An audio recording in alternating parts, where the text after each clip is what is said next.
الرحمن الرحیم المالک ایک سوال کسی صاحب نے کیا ہے کہ ایمان اور تقوی کو کیسے بڑھائیں، اس کا عمل کیا ہے؟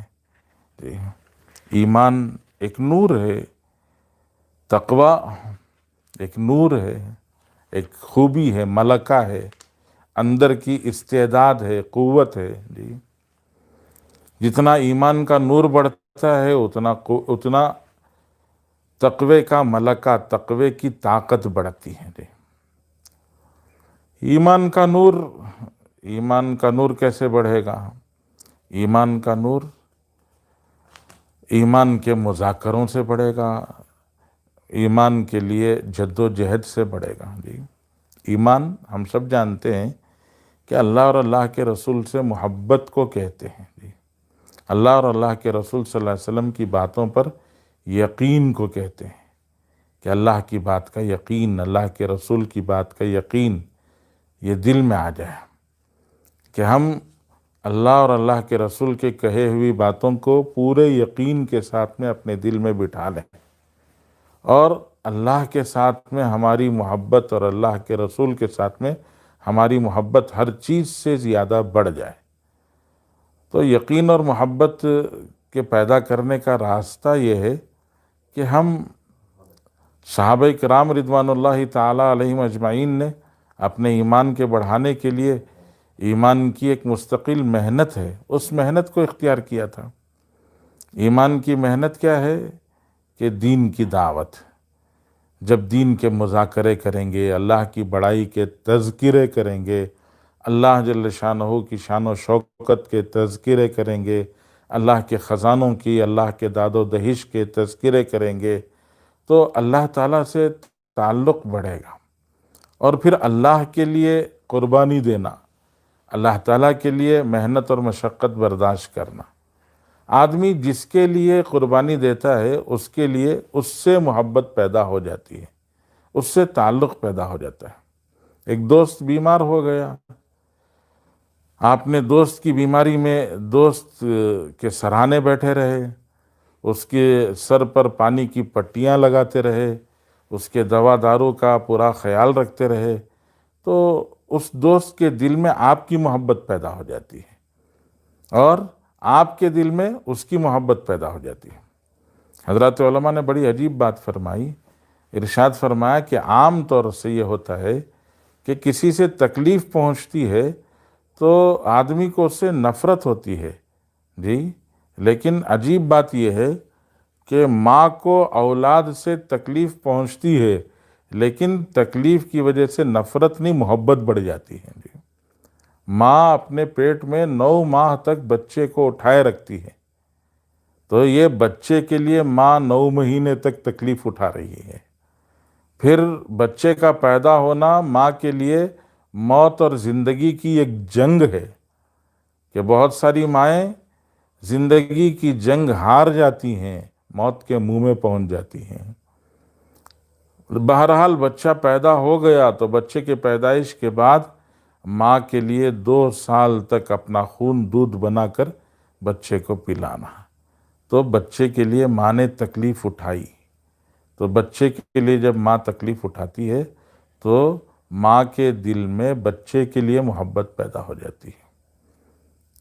تو جس کے لیے تکلیف اٹھائی جاتی ہے، اللہ کے لیے جب ہم تکلیف اٹھائیں گے تو اللہ کی محبت ہمارے دل میں آ جائے گی، کہ ہم اللہ کے لیے مشقت اٹھا رہے ہیں، اللہ کے لیے محنت اٹھا رہے ہیں، اللہ جل جلالہ من والہ کے لیے کوئی قربانی دے رہے ہیں۔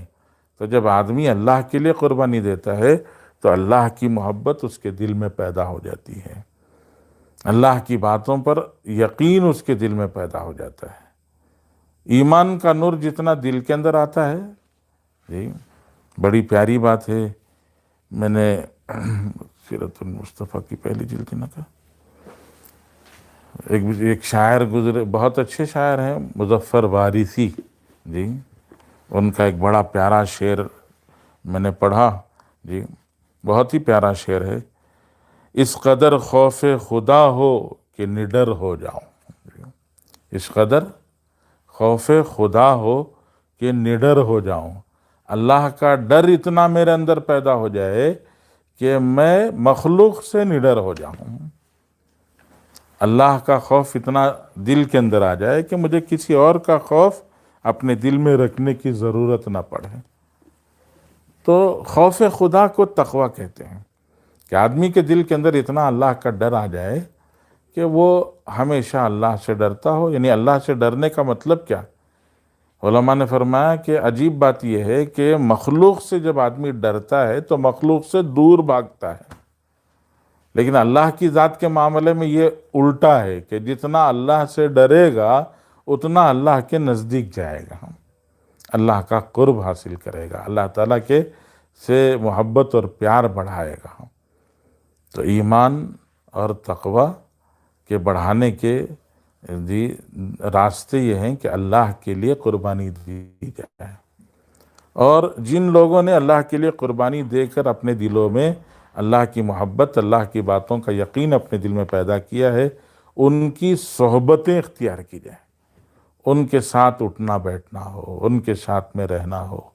اللہ تعالیٰ نے قرآن پاک میں ارشاد فرمایا کہ یا ایھا الذین آمنوا اتقوا اللہ وکونوا مع الصادقین، کہ اے ایمان والو اللہ سے ڈرو اور سچوں کے ساتھ میں ہو جاؤ۔ جی، سچوں کے ساتھ میں رہو۔ سچے کون ہیں؟ جن کے دلوں میں اللہ کا ڈر ہے، اللہ کا خوف ہے۔ تو جیسے آگ جلانے کا ایک طریقہ یہ ہے کہ سلگتے ہوئے کوئلے کے ساتھ بجھے ہوئے کوئلوں کو لگا دیتے ہیں، تو بجھے ہوئے کوئلے کو سلگتے ہوئے کوئلے کے ساتھ، جلتے ہوئے کوئلے کے ساتھ لگا کر، صرف لگانے سے نہیں جلے گا، لگانے کے بعد میں کیا کرنا پڑے گا؟ ہوا دینا پڑے گا۔ تو جب سلگتا ہوا کوئلہ اور بجھا ہوا کوئلہ دونوں ساتھ لگا کر ہوا دیں گے تو پھر یہ بجھے ہوئے کوئلے بھی جل جائیں گے۔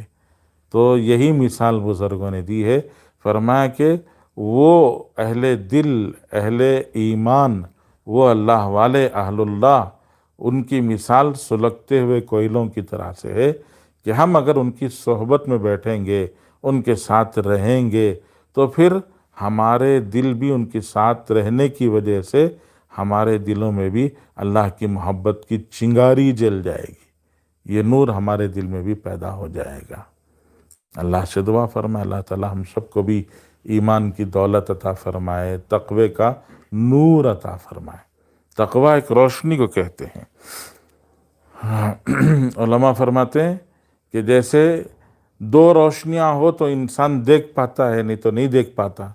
دو کون سی روشنیاں؟ ایک آنکھ کی روشنی اور ایک راستے پر روشنی، سورج کی روشنی یا لائٹ کی روشنی یا ٹارچ کی روشنی، تبھی انسان چل سکتا ہے، ورنہ نہیں چل سکتا۔ ایسے ہی دین پر چلنے کے لیے بھی دو روشنیاں چاہیے۔ دین تو خود ہی روشن ہے۔ ایک دو دن پہلے میں نے عرض کیا تھا کہ دین کیسا ہے، لیلھا کنہاریہ، کہ دین کی رات بھی دن کی طرح سے روشن ہے۔ تو دین تو روشنی ہی روشنی کا نام ہے۔ اب اس روشن راستے پر چلنے کے لیے دل میں تقوی کی روشنی چاہیے۔ اندر جب دل میں تقوی کی روشنی آئے گی تو انسان دین پر چل سکے گا۔ اگر یہ دل میں روشنی نہیں ہے تو پھر انسان دین پر نہیں چل سکتا۔ جانے گا دین کو، اس کو معلوم ہوگا کہ یہ سارے دین ہیں، دین کے احکام ہیں۔ آج کون سا مسلمان ہے جسے یہ نہیں معلوم ہے کہ 5 وقت کی نماز فرض ہے، لیکن نماز نہیں پڑھتا؟ کیوں نہیں پڑھتا؟ اس لیے کہ راستہ تو روشن ہے، آنکھ میں روشنی نہیں ہے۔ اور قرآن میں اللہ تعالیٰ نے صاف فرمایا، آنکھوں کی روشنی کا چلا جانا، نابینا یا اندھا بن جانا، یہ بڑا نقصان نہیں ہے، دل کا اندھا بن جانا بڑا نقصان ہے۔ قرآن پاک میں اللہ فرماتے ہیں افلم یسیروا فی الارض فتکون لہم قلوب یعقلون بہا او آذان یسمعون بہا فانہا لا تعمی الابصار ولکن تعمی القلوب التی فی الصدور۔